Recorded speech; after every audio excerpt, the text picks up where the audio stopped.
Okay, welcome to the channel. Hello, my name is Adrian and this is English with Adrian, helping you expand your English, increase your vocabulary and speak like a native Englishman. In this lesson, let's talk about the passive voice. Oh, another way of talking. It gets nicely crazy, English sometimes does. So, normally, when we talk, the subject gets the action. Well, actually, normally the object gets the action. The object, I write with the pen. I write with the pen. I look with the glasses, for example. When the passive voice is the opposite. The subject gets the action. Gets the verb. The I, me, I am my eyes. And the verb becomes a past participle. It gets nicely crazy. So essentially the object is greater than subject in a sentence. The object is the focus. Is the focus, the object. So we could say, many people can learn English. English being the object, that many people can learn it. They can learn it. That's the normal way. That's what's called the active voice. So the active voice, but in the passive voice, things get nicely weird. English, the object, can be learnt, past participle, by many people at the end. Again, the object is greater than the subject. The subject is secondary to the object in the passive voice. For all sorts of reasons. Well, I think one, of course, it's third person. You could use it in third person context. So for example, let's say, James drives a car. James, subject, drives a car, object. James drives a car, okay? Object at the end. But again, if the object is greater than the subject, more important than the subject, the car is driven by James. James drives the car is driven by James. James, subject, then the passive voice is switched to the end. James drives the car, but the car goes at the front. The car is driven by James. Learnt, driven, woken, woke, talked, ed. We use a past participle of the verb to argue, to say it happened in the past. Past version, past conjugation of the verb. Walked, talked, squawked, jumped, leapt, cried, cry. Many people cry during the film.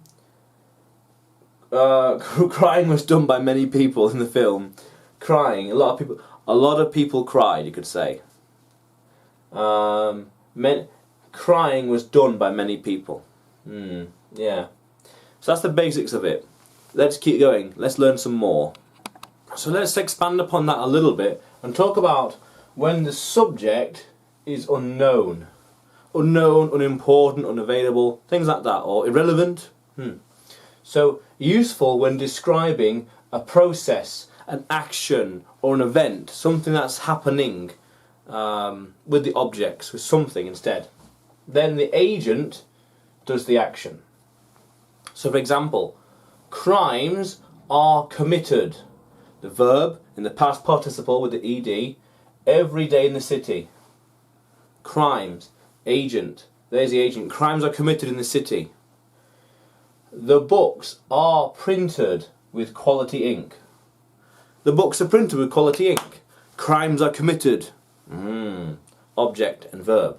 But then look, simply by moving the sentence around a little bit, moving the are form, we can create sentences, we can create questions. Are the books printed with quality ink? Are the books printed with quality ink? Are they printed?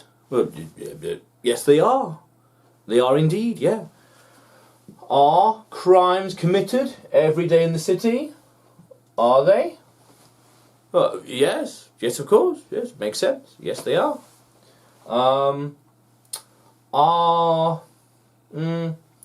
Are these pens made with quality ink?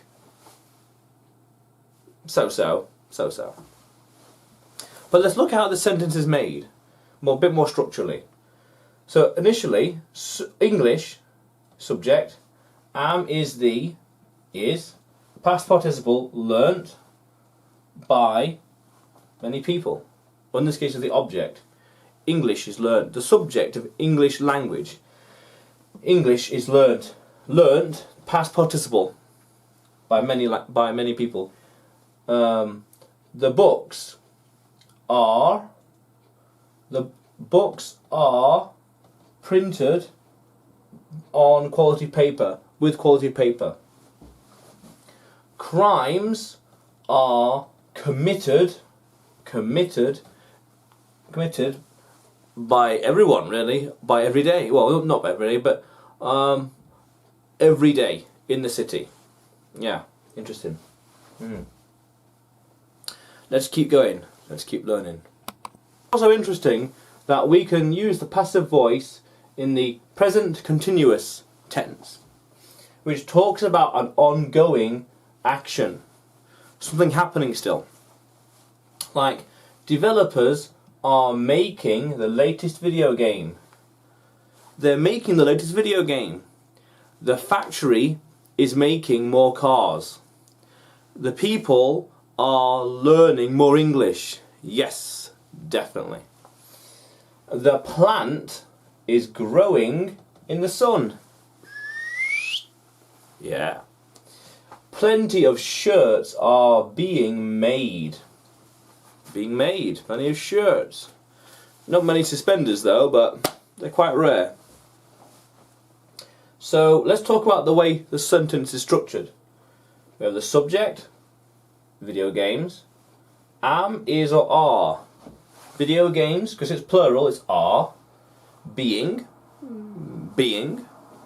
made, past participle verb, in this case it's made, by the rest of the sentence, by the developers. The plant is growing, is growing, past participle, in the sun. Or you can say plenty of shirts are being made by whoever, in the factory, by the people.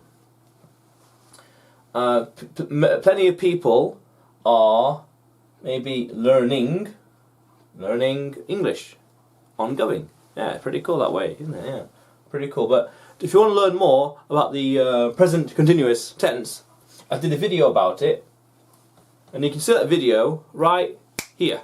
How cool is that? But also, however, if you want to keep learning English, expanding your vocabulary, and speaking like a native Englishman, then hit the subscribe button below and press the bell notification next to it for the latest videos. But until then, bye for now.